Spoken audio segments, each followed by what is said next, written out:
ஓம் சாயிரா சாயிரா ஓம் சாயிரா சாயிரா ஓம் சாயிரா சாயிரா அன்பே சாயிரா பேரன்பே சாயிரா அகிலம் தளிக்க ஆத்மா விழிக்க அனுதினம் சாயிரா எங்கள் அன்பே சாயிரா ஒன்றே இறைவன் ஒன்றே பூமிக்கென்றும் சாயிரா சரணம் சாயிரா நன்றே செய்து வாழ்வோம் நாம் ஒன்றே செய்து வாழ்வோம் அன்பே சாயிரா.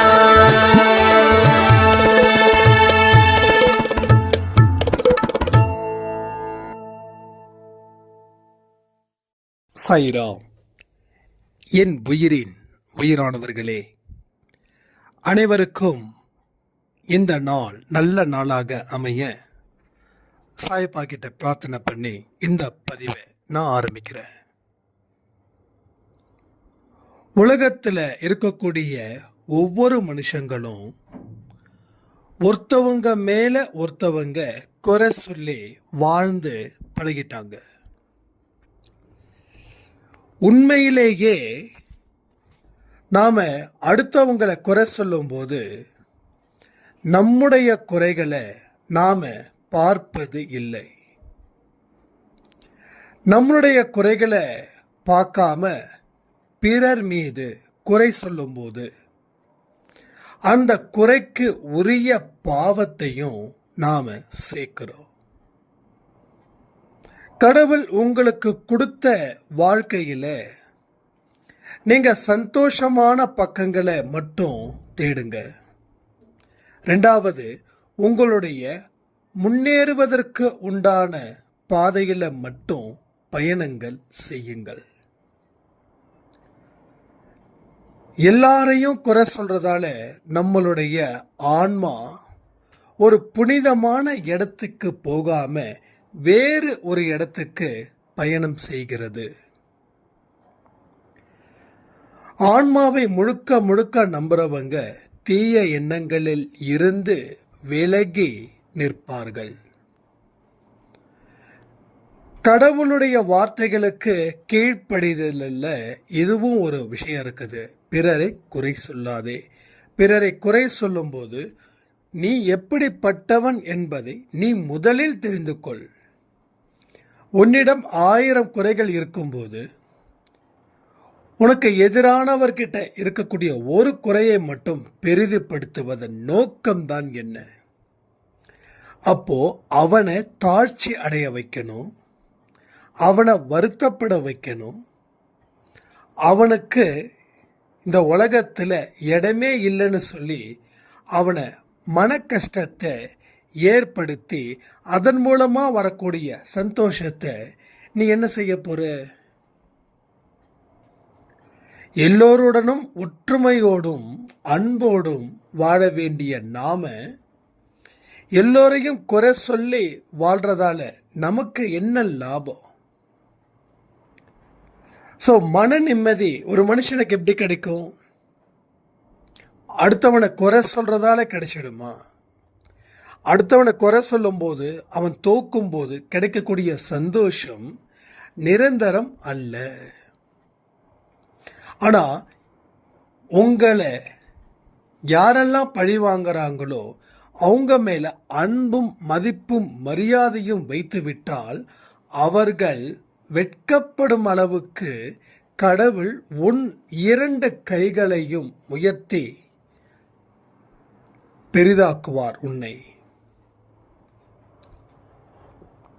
அப்போ வாழ்க்கையில் தேட வேண்டியதை நிச்சயமாக தேடணும், தேடக்கூடாததை நிச்சயமாக தேடக்கூடாது. உங்கள் குடும்பத்தில் இருக்கிற எத்தனையோ உள்ளங்கள் நீங்கள் காயப்படுத்தியிருக்கலாம், சேதப்படுத்தியிருக்கலாம். இனி நான் அதுபோல செய்ய மாட்டேன் அப்படின்னு சாயப்பா கிட்ட ஒரு வாக்குறுதியை உங்களால் கொடுக்க முடியுமா? யாராவது உங்களை காயப்படுத்தினாலும் நீங்கள் அவர்களுக்காக பிரார்த்தனை செய்யுங்கள். திருப்பி பதில் தாக்குதல் தயவு செய்து வேண்டாம். ஏன்னா நீங்கள் என்னதான் பதில் தாக்குதலை நடத்தினாலும் நீங்கள் தோற்று போவது மட்டும் உறுதி.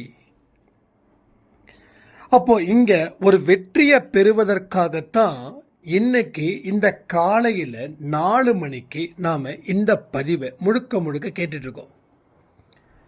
அப்ப இனிமே எந்த ஒரு மனுஷன்கிட்டையும் நான் வெறுப்பையோ குறையையோ அவரிடமோ இல்லை பிறரிடமோ சொல்ல மாட்டேன். மாறாக அன்புடனும் மரியாதையுடனும் நடத்துவேன்.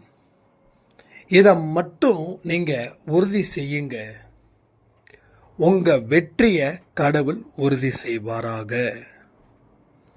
இங்கே பல பிரச்சனைகள் நமக்கே இருக்கும்போது நாம் பிறருடைய வாழ்க்கையில் என்ன ஏதுன்னு தெரிஞ்சுக்க வேண்டிய அவசியமே இல்லை. என் பிரச்சனையை சரி பண்ணுறதுக்கே நேரம் பத்தல அப்படின்னு என்னைக்கு நீங்கள் முழுவதுமாக மனப்பூர்வமாக அதை நினைக்கிறீங்களோ அன்னைக்கே பிறரோட வாழ்க்கையிலையும் தலையிட மாட்டீர்கள். யாராவது ஏதாவது ஒருத்தவங்களை பற்றி சொன்னாங்க அப்படின்னா ஒன்று காதில் வாங்கிக்காதீங்க, இல்லைன்னா பதில் பேசாதீங்க, இல்லைன்னா நேரம் இல்லை எனக்கு அப்படின்னு சொல்லி ஒதுங்கிடுங்க. நாம் பதில் பேசலை அப்படின்னாலும் காதில் கேட்குறோம். அது நமக்கு இன்பமாக மாறிடுச்சுன்னா அதுவே நமக்கு துன்பமாகவும் மாறிடும்.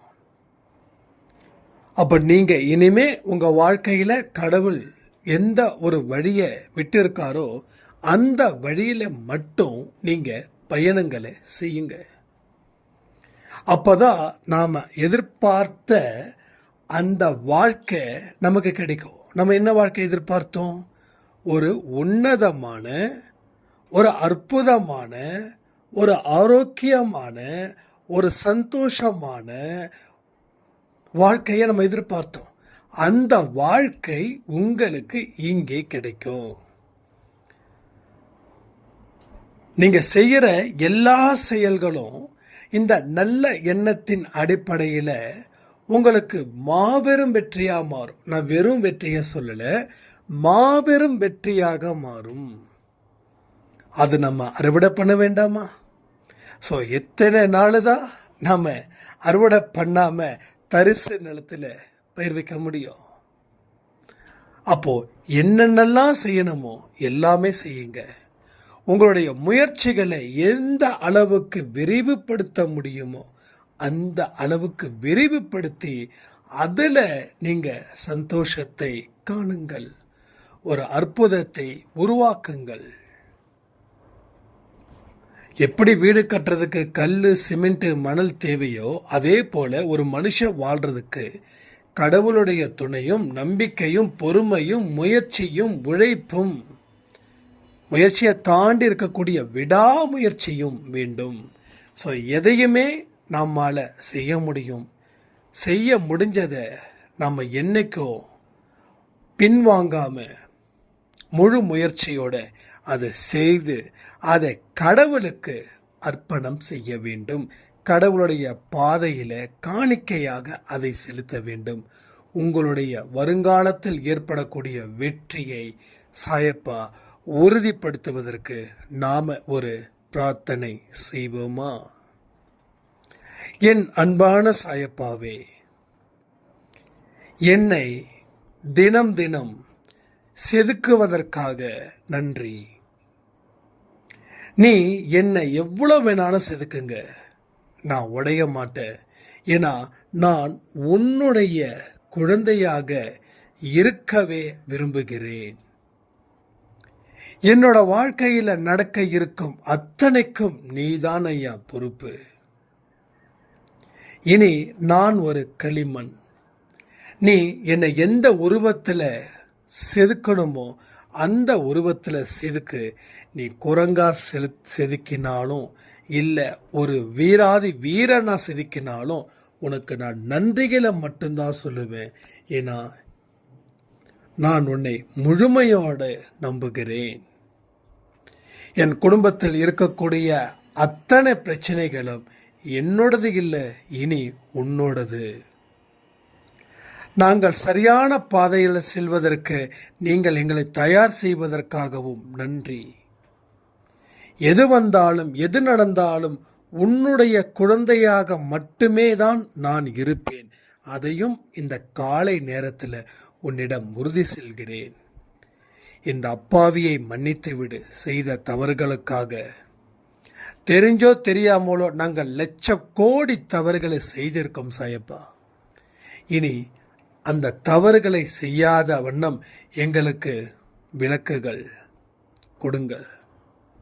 பாவத்தில் இருந்து விளக்கு கொடுங்க.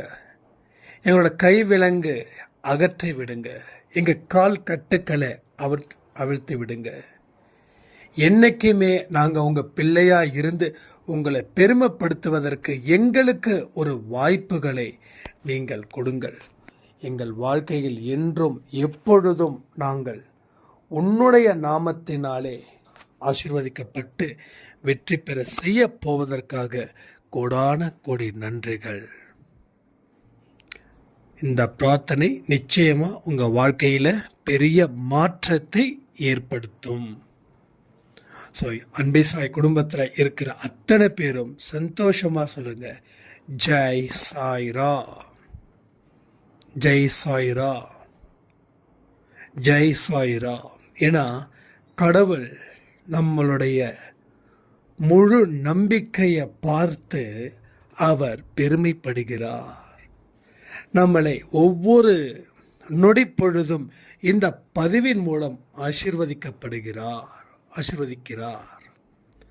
அவருடைய ஆசீர்வாதம் நம்ம வாழ்க்கையில் ஒரு இருட்டில் இருந்து வெளிச்சத்தை போக்க உதவும். நோயில இருந்து ஆரோக்கியத்திற்கும் வறுமையில் இருந்து வளத்துக்கும் செல்ல வைக்கும். நீங்கள் என்ன கேட்குறீங்களோ அதை நிச்சயமாக நீங்கள் பெறுவீர்கள் சொல்லி இன்றைக்கி யார் யாரெல்லாம் பர்த்டே வெட்டிங் டே செலிப்ரேட் பண்ணுறாங்களோ அத்தனை பேருக்கும் சாய்பாவுடைய அன்பும் ஆசீர்வாதமும் கிடைக்கணும்னு பிரார்த்தனை பண்ணி இந்த பதிவை நான் முடிக்கிறேன். ஜெய் சாய்ரா.